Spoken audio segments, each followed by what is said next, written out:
Taasisi yetu Muungano Recovery Community au kwa kifupi MRC ilianzishwa rasmi mnamo tarehe 3 mwezi wa 3 2016. Kwa wakati huo tulianza kwa nyumba moja katika eneo la Kigamboni jijini Dar es Salaam, na kisha kwa neema ya Mungu tulianza kupanua upatikanaji wa huduma zetu katika mikoa mbalimbali. Baada ya juhudi nyingi ndipo ilizaliwa Mbeya Sober House ambayo ilianzishwa mnamo tarehe 1 mwezi wa 9 2023. Kutoka wakati huo tumekuwa tukiwasha mwanga kwa maisha ya wagonjwa wengi sana. Wagonjwa zaidi ya 800 wamepitia huduma zetu. Kati ya hao 404 wamerudisha maisha yao kwenye njia sahihi, wakiwa na matumaini mapya na uwezo wa kuendelea na maisha yao yenye tija. Hivi sasa tunahudumia wagonjwa 50 inpatients na outpatients program, pamoja na kutoa elimu ya kinga kwa ngazi tofauti tofauti. Mamlaka ya Kudhibiti na Kupambana na Dawa za Kulevya tumekuwa tukifanya shughuli mbalimbali, na peke yetu imekuwa ngumu. Kwa hiyo tumekuwa tukishirikiana na wadau mbalimbali katika kuhakikisha kwamba tunadhibiti tatizo la dawa za kulevya. Na tunashukuru sana uongozi wa MRC ambapo mpaka sasa hivi wanasoba kwa hapa kanda ya Nyanda za Juu Kusini, wanasoba hii sasa ni soba ya 3, ambapo 2 ziko hapa Mbeya na 1 iko kule Tunduma, na tunaamini kwamba kwa uwezo wa Mwenyezi Mungu basi mtaendelea kuwasaidia vijana wengi zaidi, kwa sababu juhudi zenu zimeendelea kuonekana na Mungu naye ataendelea kufungua milango yake.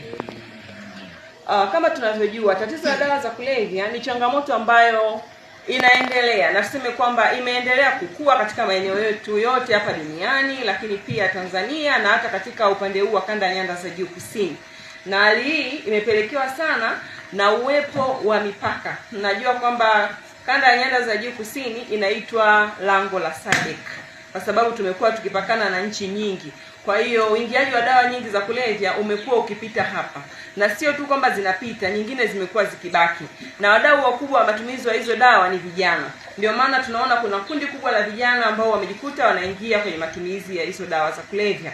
Ingawa kumekuwa na juhudi nyingi sana za kuhakikisha kwamba tunakamata dawa za kulevya, lakini pia kwa kushirikiana na vyombo vingine vya ulinzi na usalama kama vile polisi pamoja na magereza, tumekuwa tukifanya kazi za ukamataji pamoja na udhibiti wa tatizo la dawa za kulevya.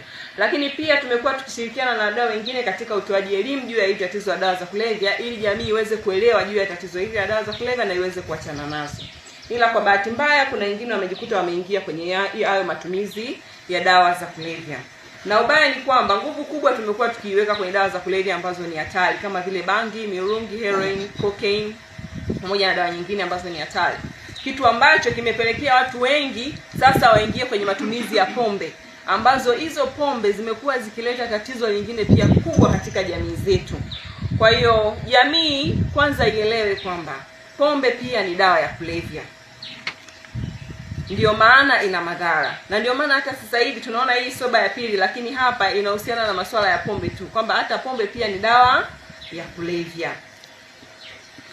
Kwa hiyo sasa, kwa juhudi za maksudi kabisa, tunaendelea kukaribisha wadau mbalimbali katika kuhakikisha kwamba tunashirikiana nao katika udhibiti wa hili tatizo la dawa za kulevya.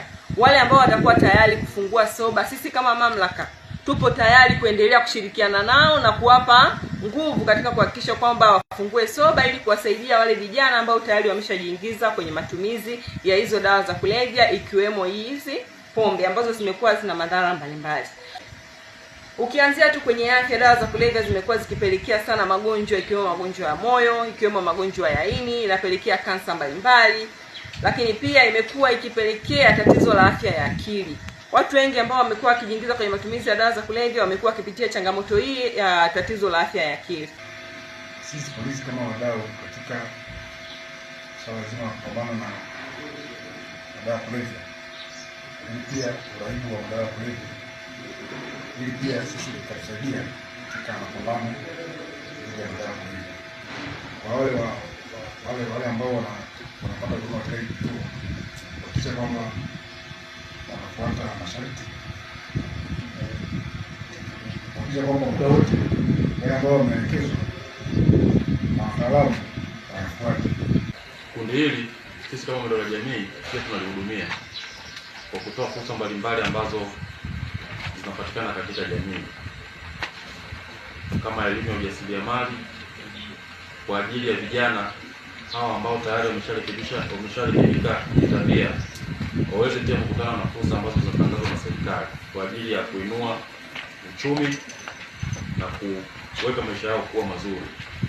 Na sisi tuko nyuma yenu kuwapa nguvu, kuwatia moyo ili kuweza kutatua changamoto hii. Tunajua changamoto ni kubwa sana katika nchi yetu, hasa kwa vijana wa sasa. Wanakabiliana na changamoto hizi, lakini bila kujua wanaingia katika hali ambayo inakuwa ni kikwazo kwa maendeleo yao, lakini pia ni kikwazo kwa maendeleo ya taifa. Lakini hatuwezi tukawaacha.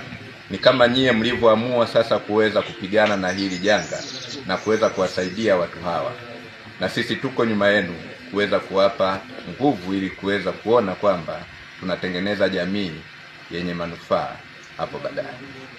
Nilikuwa najaribu kupitia kipeperushi hapa kusema kwanza ukiri kwamba kuna tatizo lipo, afu then mengine yataendelea.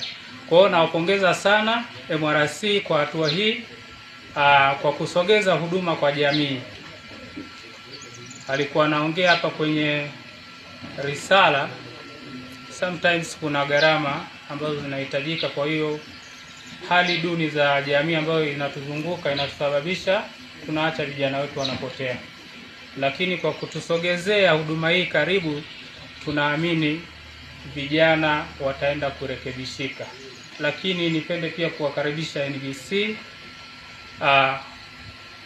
kwa mambo yoyote yale mahitaji.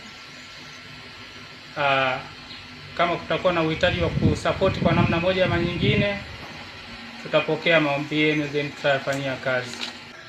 Kuelekea wakati huu ambao mashirika mengi ya kimataifa yameanza kujitoa kwenye misaada ili kuwa na uendelevu wa hizi huduma tunazotoka, kuna umuhimu wa kuanza kuangalia sera zetu, kuzibadilisha na kuona kwamba sisi wenyewe tunakuwa wadau na tunakuwa ni wafadhili na tunaweza, ili mradi tu kama tutaboresha sera zetu na kuangalia jinsi ambavyo tunahitaji kuendeleza hizi huduma. Leo tuko na furaha sana ya ufunguzi wa treatment center yetu nyingine ambayo ni Sober House number 2, na kikubwa zaidi tumekuwa na msukumo mkubwa sana kuweza kusaidia jamii, kwa sababu sisi ni watu ambao tumeishi kwenye maisha, tulipoteza mwanga wa maisha, tukawa tunadhalilika na kudharaulika kwenye jamii, lakini siku leo kuna kila sababu ya kuweza kuwasaidia vijana ambao bado wanaendelea kuteseka. Masuala yanakuwa ni mengi. Kwa nini Mbeya? Kwa nini Mbeya kuna vituo viwili? Kwa sababu Mbeya kuna mwitiko mkubwa sana, lakini pia kuna vijana wengi takriban wanaweza kufika hata 1000 lakini pia Mbeya ipo mpakani, tunazunguzia mikoa ambayo iko ndani mipaka. Kwa hiyo hii ni shida pekee kubwa sana, kwa sababu kuna uingizaji wingi sana wa vilevi tofauti. Kwa hivyo tunahudumu mikoa 5, tunapatikana Kahama, Tunduma, Dodoma, Dar es Salaam, na sasa tunapatikana Mbeya. Hichi ni kituo cha pili, lakini bado tunaendeleza na huduma zetu nyingi sana. Kwa majina naitwa Francisco Kenneth Silva. Mimi ni mhanga wa madawa kulevya au kwa jina lingine wa live. Historia yangu ya madawa kulevya, nilianza kutumia madawa kulevya nikiwa darasa la 6, 2009. Kipindi chote nilianza kutumia kama vile kwa kuenjoy, lakini baada ya kufika sekondari form 2 nikawa lazima nianze kutumia madawa kwa kuishi kwa kutumia. Safari yangu iliendelea mpaka chuo, mpaka nilianza kufanya kazi binafsi katika taasisi ya watu, lakini baada ya hapo ilifika wakati nikashinda tayari kuyamudu maisha yangu, manake maisha yangu yote yalitegemea zaidi kwenye madawa. Namshukuru Mungu nimeweza kupata huduma hii ya soba, ambapo nililetwa hapa nikiwa kama muhanga ambaye sitambui, lakini kwa sasa hivi nashukuru Mwenyezi Mungu naendelea vizuri. Pia napata elimu ndani humu ambayo kuhusu madawa ambayo sikuwa naijua kuhusu elimu hiyo, chanzo ni nini na kipi cha kufanya. Kwa hiyo majumba haya yanasaidia sana. hasa kwa wale ambao washajaribu kuacha lakini wakarudi kutumia. Kwa hiyo elimu wanapata hapa ndani inatusaidia sana kuishi nje, kuepukana na madawa ya kulevya. Pia natoa ushauri kwa vijana au kwa mtu yote ambaye ameathirika na madawa ya kulevya. Vitu hivi sio jela, vitu hivi sio sehemu ya kutesa watu. Vitu hivi ni watu ambao wanatusaidia sisi kwa upendo, kwa ujali, tunatiana moyo na pia tunasapotiana kwa namna moja ama nyingine. Yesu,